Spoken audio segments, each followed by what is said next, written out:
تو دلیل ہے کہ بیمار ہو کر قریب بہلاکت ہو جائے گا لیکن بالآخر شفا پا جائے گا۔ عجیب طرح کے پر رکھتا ہے وہ، پرندوں کی طرح کے پر نہیں ہے، الگ طرح کے پر ہیں اس کے بارے میں۔ اور اگر کوئی دیکھے کہ ایک جگہ سے دوسری جگہ اڑتا ہے تو وہ ان قریب سفر کرے گا۔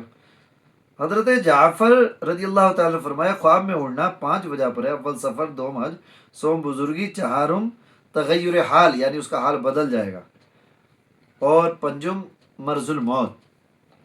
اب ہمیں دیکھنا یہ ہے کہ ہم جو ہے ہماری اڑنے کی کنڈیشن کیا ہے، حالت کیا ہے، کس حالت میں اڑ رہے ہیں، کس کنڈیشن میں اڑ رہے ہیں، اندھیرے میں اڑ رہے ہیں، اجالے میں اڑ رہے ہیں، اور آڑے آڑے ٹیڑھے ٹیڑھے اڑ رہے ہیں کہ سیدھے سیدھے اڑ رہے ہیں۔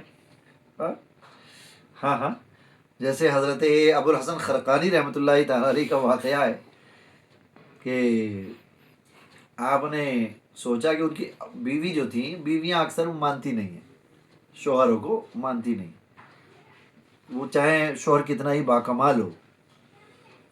تو انہوں نے سوچا کہ یار یہ مانتی نہیں ہے مجھے، چلو آج اسے منواتا ہوں میں۔ تو وہ ایک جگہ گئے اور پھر ہوا میں اڑتے ہوئے مکان کے اوپر سے گئے، نکلے، ہوا میں سے اڑتے ہوئے گئے، آواز تو صحیح آ رہی نا، تو ہوا میں سے اڑتے ہوئے گئے گھر کے اوپر سے، اور ہاتھ بھی ہلایا کہ بیوی دیکھ بھی لے۔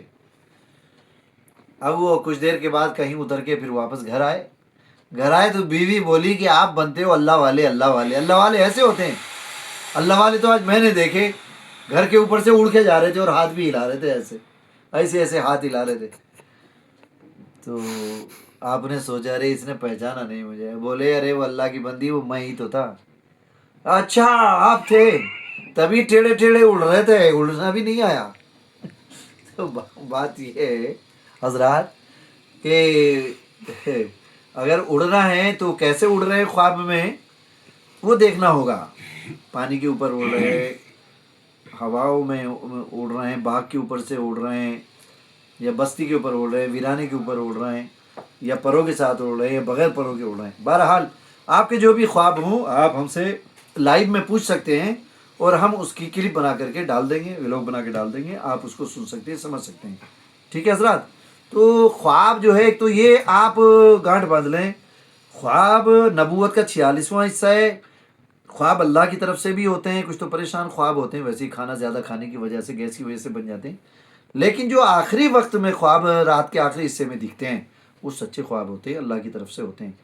لیکن ہاں البتہ جو خواب جتنا رات کے پہلے حصے میں دکھے گا اتنا جلدی اس کی تعبیر ظاہر ہو جاتی ہے۔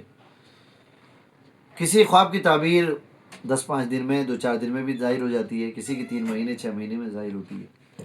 بہرحال خواب جو ہے کن لوگوں سے بتانا چاہیے؟ جو تعبیر جانتا ہے اس سے خواب بیان کرنا چاہیے، ہر ایک سے خواب نہیں بیان کرنا چاہیے۔ ہاں البتہ صبح اٹھنے کے بعد اللہ کے نبی صلی اللہ علیہ وسلم صحابہ کرام سے پوچھا کرتے تھے، اور حکم تھا کہ اپنے بچوں سے بھی پوچھیں۔ آپ کو بھی چاہیے کہ اپنے بچوں سے صبح اٹھتے ہی پوچھ لیں کہ کسی نے کوئی خواب تو نہیں دیکھا ہے، کیونکہ صبح صبح خواب یاد رہتا ہے، اس کے بعد انسان بھول جاتا ہے دنیا داری میں۔ صبح اٹھ کر کے پوچھیں کوئی خواب تو نہیں دیکھا ہے، کیونکہ خواب ایک طرح کا استخارہ ہوتا ہے، اللہ عز و جل کی طرف سے ایک جو ہے اشارہ ہوتا ہے، حکم ہوتا ہے، اس کو بجا لانا ہوتا ہے۔ تو خواب جو ہے جاہل سے نہیں بیان کرنا چاہیے، دشمن سے نہیں بیان کرنا چاہیے، حاسد سے نہیں بیان کرنا چاہیے، عورت سے نہیں بیان کرنا چاہیے۔ ہاں عورت بھی کم عقل ہوتی ہے، کیونکہ جب تک خواب بیان نہیں کیا جاتا، اس کی تعبیر نہیں بیان کی جاتی ہے، تب تک خواب معلق رہتا ہے زمین آسمان کے بیچ میں۔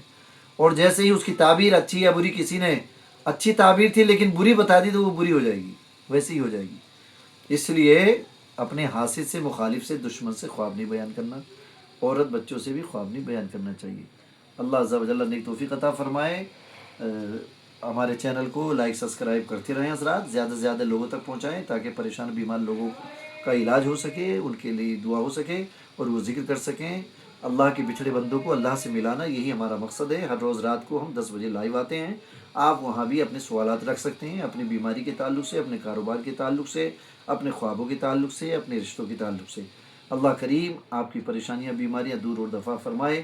اللہ کریم عشق و عرفان کے جلووں سے آپ کو روشن منور فرمائے، اللہ کریم آپ کو دیندار مالدار بنائے، بانٹنے والا کھلانے والا بنائے، آپ کا، آپ کے بیٹا بیٹیوں کا، آپ کے اہل خانہ کا اچھا نصیب فرمائے، اللہ کریم آپ کو حاجی و نمازی بنائے، آمین وآخر دعوانا الحمد للہ رب العالمین۔ السلام علیکم ورحمۃ اللہ تعالیٰ وبرکاتہ۔